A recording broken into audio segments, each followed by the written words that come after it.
विट्ठल गांव में लगभग सभी आदमी मछुआरे हैं। ये गांव समुद्र के किनारे बसता है। यहाँ के लोगों को हमेशा बाढ़ का डर सताता है। हे भगवान, ना जाने कहाँ रह गया ये लड़का। ऊपर से आज बारिश का मौसम बना हुआ है, कहीं बाढ़ ना आ जाए। गांव के सारे आदमी मछलियां पकड़कर आज जल्दी घर वापस आ गए थे, क्योंकि आज बारिश होने की आशंका थी। रामा की माँ को गांव में अंधेरे में घूमता हुआ देख मोहन पूछता है, अरे माई, बारिश आने वाली है, तू इतने अंधेरे में गांव में काहे घूम रही है? बेटा, तुम सब घर लौट आए और मेरा रामा अभी तक घर नहीं आया। वो ना जाने कहाँ रह गया। मुझे उसकी बड़ी चिंता सता रही है। ऊपर से बारिश का भी मौसम हो रहा है। बारिश आती है तो इस समय अपने साथ बाढ़ जरूर लेकर आती है। माई, आज रामा हमारे साथ मछली पकड़ने नहीं गया था, वो दूसरी तरफ गया था। तू चिंता ना कर, घर जा, वह समझदार है, जल्दी ही लौट आएगा। हाँ, है तो वो समझदार, लेकिन अगर आज वो घर आएगा तो उसे खूब डांट लगाऊंगी देर से आने के लिए। रामा की माँ घर चली आती है। सभी लोग बाढ़ के डर से अपने अपने घरों में शाम होने से पहले चले जाते हैं और खिड़कियां दरवाजे बंद कर देते हैं, क्योंकि बहुत तेज हवाएं चल रही थी। उधर रामा की माँ रामा के लिए बहुत चिंतित थी कि तभी थोड़ी देर में रामा घर लौट आता है। अरे माँ, देख तो, आज मैं कितनी सारी मछली पकड़ कर लाया हूँ। बेटा, तेरी मछलियाँ जाए भाड़ में। मन तो करता है तुझे आज मैं चार लगाऊं, लेकिन जवान जो हो गया है, अब तुझ पर हाथ भी उठाने का मन नहीं करता। तुझे पता नहीं है, घर में तेरी बूढ़ी माँ है, चिंता में होगी। सब अपने समय से घर लौट आते हैं और तू है कि इतनी देर लगा देता है। अरे माँ, तू चिंता ना किया कर। तुझे पता है ना, मैं औरों जैसा नहीं हूँ। मुझे थोड़ा हटके और अलग से काम करने में मजा आता है। पर अगर तुम चाहती हो तो मैं कोशिश करूंगा कि आज के बाद मैं समय से घर लौट सकूं। अब खुश? सभी लोग रात का खाना खाकर अपने घरों में सो जाते हैं। तभी तेज की हवाएं चलने लगती है, बादल गरजने लगते हैं और बहुत तेज तेज बारिश होने लगती है। बारिश इतनी तेज होने लगती है कि समुद्र का पानी बढ़ते बढ़ते गांव तक आ जाता है। तभी रामा की नींद खुलती है और वो सोचने लगता है, गांव में समुद्र का पानी आ गया है। इसका मतलब मछलियां भी बहुत सारी गांव की ओर आ गई होंगी। इससे पहले कि पानी का बहाव ज्यादा बढ़ जाए और फिर कुछ दिनों तक मैं मछली नहीं पकड़ पाऊंगा, ऐसा करता हूँ, माँ से चुपके बाहर जाकर थोड़ी सी मछली पकड़ के ले आता हूँ। रामा की माँ सो रही थी और रामा अपनी माँ से नजरें बचाते हुए मछलियाँ पकड़ने निकल जाता है। बाहर आकर वो देखता है कि गांव में बहुत पानी भर गया है। अरे बाप रे, गांव में पानी ही पानी हो गया। ऐसा महसूस होता है जैसे बहुत खतरनाक बाढ़ आने वाली है। मैं जल्दी से जाकर थोड़ी मछली पकड़ लेता हूँ, ताकि कुछ दिनों का हमारा गुजारा हो जाए। मछलियाँ पकड़ने के लिए रामा घर से थोड़ी दूर समुद्र की ओर जाता है। तभी रामा देखता है कि एक लड़की घायल अवस्था में पेड़ के तने से लटकी हुई है। वो दर्द से बहुत जोर जोर से कराह रही थी। रामा उस लड़की को देख हैरान रह गया, क्योंकि वो लड़की आम इंसानों जैसी बिल्कुल भी नहीं थी। उसका ऊपरी हिस्सा तो लड़की जैसा था, लेकिन नीचे का हिस्सा एक मछली की पूंछ की तरह था और देखने में वो बहुत खूबसूरत थी, मानो कोई स्वर्ग से आई अप्सरा हो। रामा उसके पास आकर देखता है, वो बहुत जख्मी हालत में है। रामा को देख वो बहुत घबरा जाती है। नहीं नहीं, मुझे कुछ मत करना। नहीं सुंदरी, अरे तुम डरो मत, मैं तुम्हें कुछ नहीं करूँगा।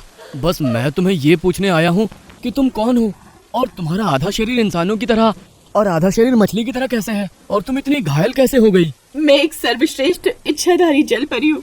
आज पानी का बहाव इतना तेज था कि उसके कारण मैं अपने माँ बाप से बिछड़ गई और एक पत्थर से जोर से टकराने के कारण मेरा पूरा शरीर घायल हो गया और इस पेड़ के तने के साथ आकर लटक गई हूँ।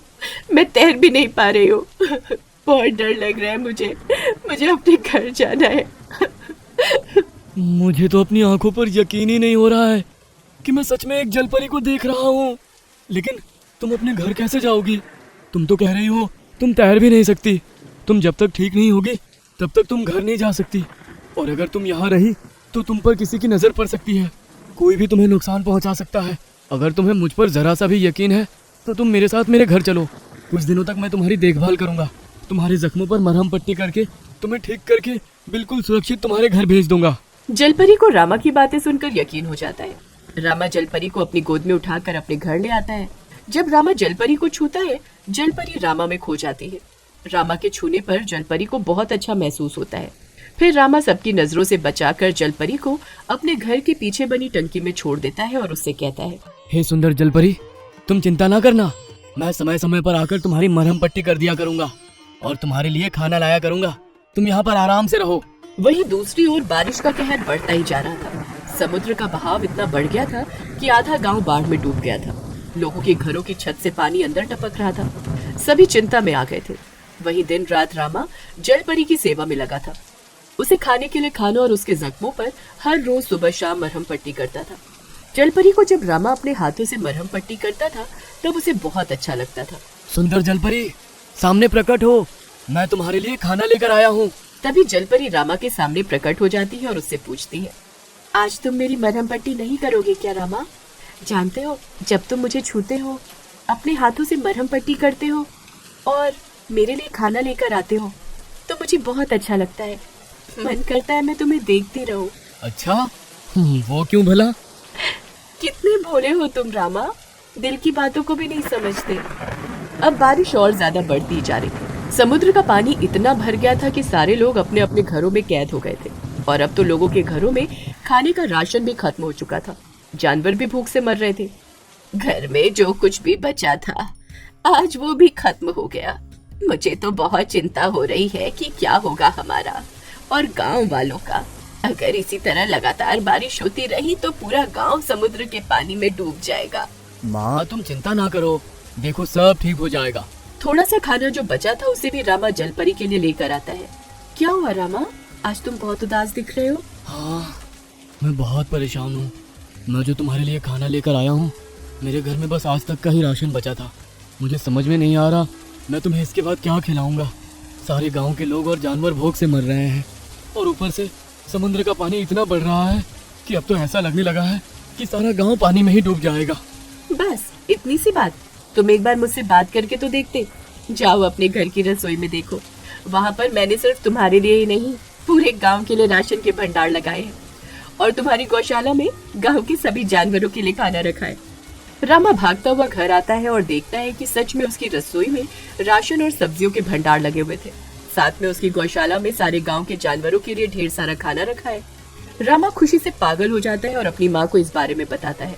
उसकी माँ भी ये देखकर बहुत खुश हो जाती है और जलपरी से मिलने आती है।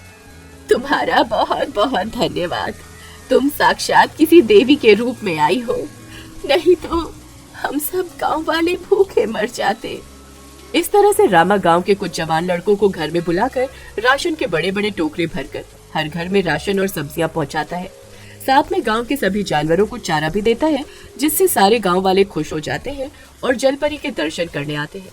पर बारिश अभी भी नहीं रुकी थी। सुंदर जलपरी, मुझे लगता है अब लगभग तुम्हारे जख्म भर चुके हैं, तुम ठीक हो गई हो। हाँ रामा, ये सब सिर्फ और सिर्फ तुम्हारी वजह से हुआ है। तुम ना होते तो मेरे जख्म भला कैसे भरते? सुंदर जलपरी, जो तुमने मेरे और मेरे गांव वालों के लिए किया उसका वो एहसान कैसे चुकाएंगे हम। सब दुख तुमने दूर कर दिए। बस अब चिंता है तो इस बारिश की, ये थम जाए। सभी की कच्ची छतें टपक रही हैं, बारिश थम जाएगी तो सब राहत की सांसें लेंगे और फिर सभी गांव वाले दोबारा अपने अपने काम पे जाने लगेंगे। बस इतनी सी बात। तभी जलपरी अपनी शक्ति से सभी गांव वालों के घरों की कच्ची छत से पक्की छत में बदल देती है। अब सभी के घर पक्के हो चुके थे। सभी गांव वाले बहुत खुश थे। सुंदर जलपरी, जाने क्यों मुझे लगता है कि तुम हम सब गांव वालों की दिक्कतें दूर करने के लिए ही आई हो। रामा, जानते हो तुम, मुझे तुमसे और इस गांव से बहुत लगाव हो गया है। अब तो मुझे यही अपना घर लगता है। जी करता है बस यहीं रह जाऊं। इस तरह से धीरे धीरे अब बारिश भी थम गई थी। गांव में पानी का बहाव भी कम हो गया था। धूप खिलने लगी थी। सारे लोग फिर से अपने अपने काम पर लग गए थे। रामा की सेवा से जलपरी भी अब पहले जैसी स्वस्थ और ठीक हो गई थी। उसके घाव भर गए थे। सुंदर जलपरी, अब बारिश थम गई है, बाढ़ का पानी भी बहुत कम हो गया है और तुम्हारे घाव भी भर गए हैं। मुझे लगता है तुम्हारे घर जाने का समय भी आ गया है। चलो, मैं तुम्हें समुद्र के किनारे तक छोड़ आऊं, वहां से तुम अपने माता पिता के पास चली जाना। रामा के मुंह से घर जाने की बात सुनकर जलपरी बहुत उदास हो जाती है और रोने लगती है। साथ ही गांव वाले भी जलपरी के जाने पर खुश नहीं थे। समुद्र के किनारे पर जलपरी के माता पिता भी उसे लेने के लिए पहुंचे थे। न चाहते हुए भी रामा के साथ साथ सारे गांव वाले जलपरी को उसके माता पिता के साथ विदा करने के लिए आते हैं। जलपरी वापस नहीं जाना चाहती थी। वो इसी गांव को अपना घर और दुनिया समझ बैठी थी। उसे रामा से प्रेम हो गया था। जब सारे गांव वाले और रामा जलपरी को उसके माता पिता के साथ विदा करते हैं, तब सबसे अपने दिल की बात छुपाने वाला रामा दूसरी ओर मुंह फेर कर रोने लगता है।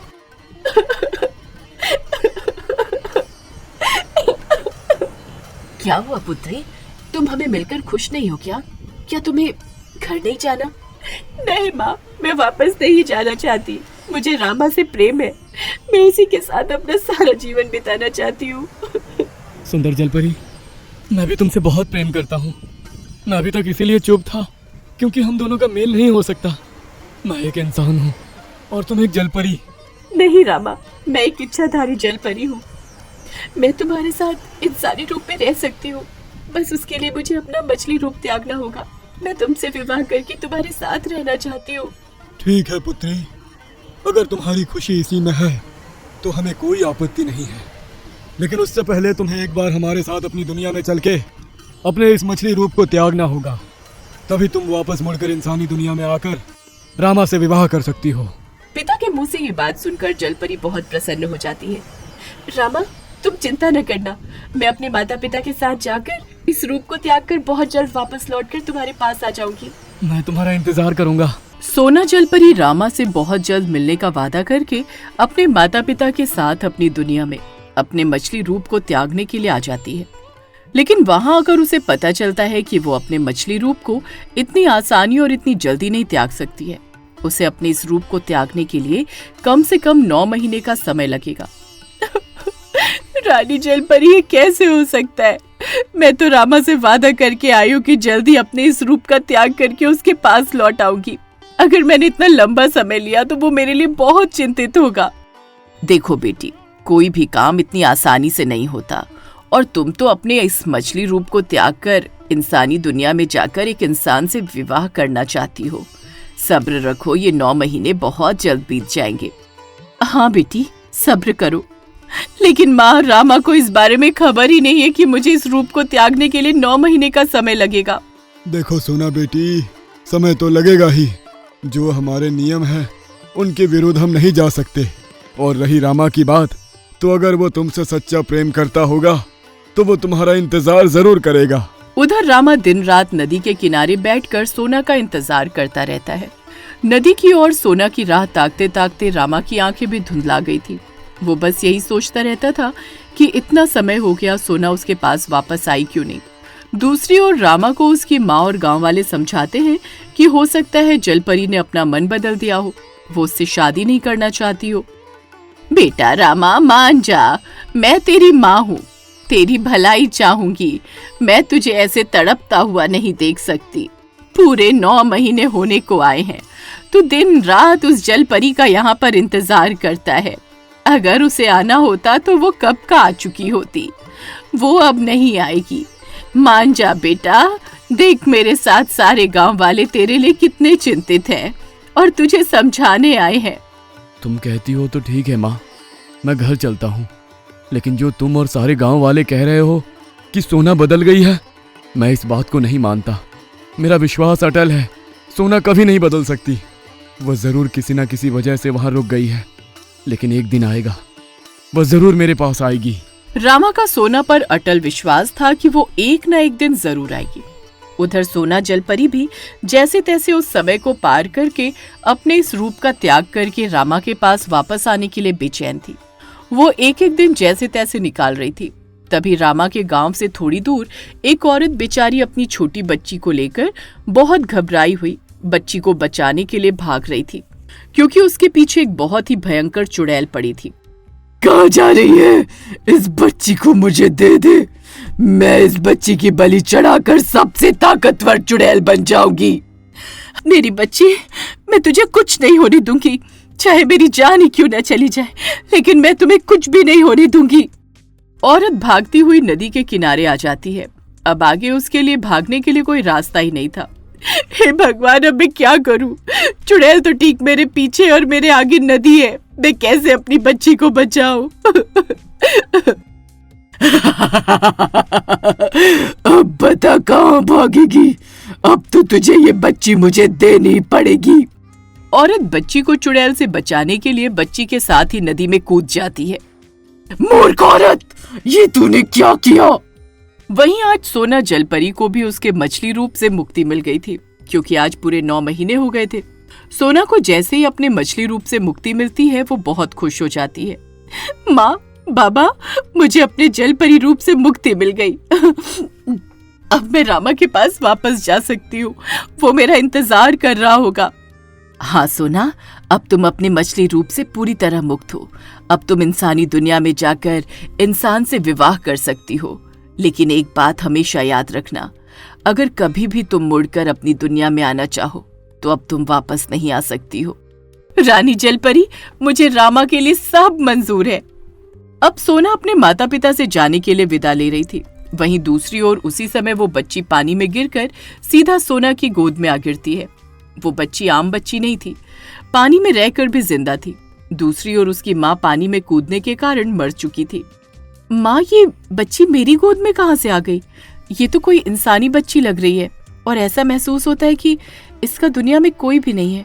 माँ पिताजी, कहीं भगवान ने इसे मेरे लिए तो नहीं भेजा है? सोना को उस बच्ची पर बहुत प्यार आ जाता है और वो उसे अपने सीने से लगा लेती है। फिर अपने माता पिता से कहती है कि वो उस बच्ची को अकेला नहीं छोड़ेगी क्योंकि वो बच्ची अनाथ है। लेकिन बेटी, तुम तो रामा के पास जाने वाली हो, तो फिर तुम इस बच्ची को कैसे अपना सकती हो? इस बच्ची को रामा के पास कैसे लेकर जा सकती हो? माँ, मैं इस बच्ची को अकेला नहीं छोड़ सकती। मैं इस बच्ची को अपने साथ रामा के पास लेकर जाऊंगी और इसे माँ का प्यार दूंगी। सोना, अगर तुम इसे माँ बनकर प्यार दोगी तो फिर तुम रामा के पास कैसे जाओगी? क्योंकि तुम यहाँ से पूरे 9 महीने के बाद जा रही हो और इस बात की सूचना रामा को बिल्कुल भी नहीं है। अगर तुम एक बच्ची को उसके पास पूरे 9 महीने के बाद लेकर जाओगी तो वो तुम्हें गलत समझेगा। ना ही वो इस बच्ची को अपनाएगा और ना ही तुम्हें। इस बात को समझो और इस बच्ची को छोड़ो। अगर ऐसी बात है रामा मुझे गलत समझेगा तो ठीक है, मैं उसके पास नहीं जाऊंगी, क्योंकि मैं इस मासूम को अकेला छोड़कर पाप नहीं कर सकती। अगर मैंने इसको अकेला छोड़ दिया तो न जाने इसके साथ क्या हो जाएगा, कौन सा राक्षस इसे खा जाएगा। लेकिन बेटी, तुम जानती हो तुमने रामा के लिए कितना बड़ा त्याग किया है। उसके लिए तुमने अपने रूप, अपनी दुनिया और अपने माता पिता तक को त्याग दिया है और आज तुम इस बच्ची के लिए रामा के प्यार को छोड़ रही हो। बाबा, इस बच्ची को भगवान ने सीधा मेरी गोद में गिराया है ताकि मैं इसका सहारा बन सकूं। रामा अगर मेरी किस्मत में लिखा होगा तो वो मुझे किसी भी हाल में मिल जाएगा। हो सकता है इस बच्ची को भेजकर भगवान मेरी कोई परीक्षा ले रहे हो। सोना बच्ची के लिए सब कुछ त्याग देती है, यहाँ तक कि रामा का प्यार भी। वो बच्ची को लेकर पृथ्वीलोक पर आ जाती है। वहीं रामा को पूरे 5 साल हो गए थे सोना का इंतजार करते करते, लेकिन उसने अभी भी उम्मीद नहीं छोड़ी थी सोना के आने की। सोना रामा के गांव के ही बगल में दूसरे गांव में अपनी बच्ची के साथ छोटी सी कुटिया में इंसानी जीवन व्यतीत कर रही थी। बच्ची अब पूरे 5 साल की हो गई थी और स्कूल जाने लगी थी। वहीं सोना को इस बात की पूरी जानकारी थी कि उसकी बच्ची कोई साधारण बच्ची नहीं है, वो जरूर कोई करामाती बच्ची है। इसके लिए उसके पीछे वो चुड़ैल पड़ी है जो बच्ची की बलि चढ़ाना चाहती है। हे भगवान, मेरी अनमोल को आज स्कूल से घर आने में इतनी देर क्यों हो गई? सब बच्चे स्कूल से घर आ गए। भगवान, कहीं इस चुड़ैल की बुरी नजर मेरी बच्ची पर तो नहीं पड़ गई? नहीं नहीं, ऐसा नहीं हो सकता। सोना अनमोल को ढूंढने के लिए निकल पड़ती है।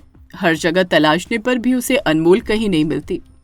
जिस बच्ची के लिए मैंने सब कुछ त्यागा, कहीं वो बच्ची आज मुझसे दूर ना हो जाए। मैंने सुना है उस चुड़ैल का वास उस जंगल में है। एक बार जंगल जाकर देखती हूँ, हो ना हो वो चुड़ैल ही मेरी बच्ची ले गई है।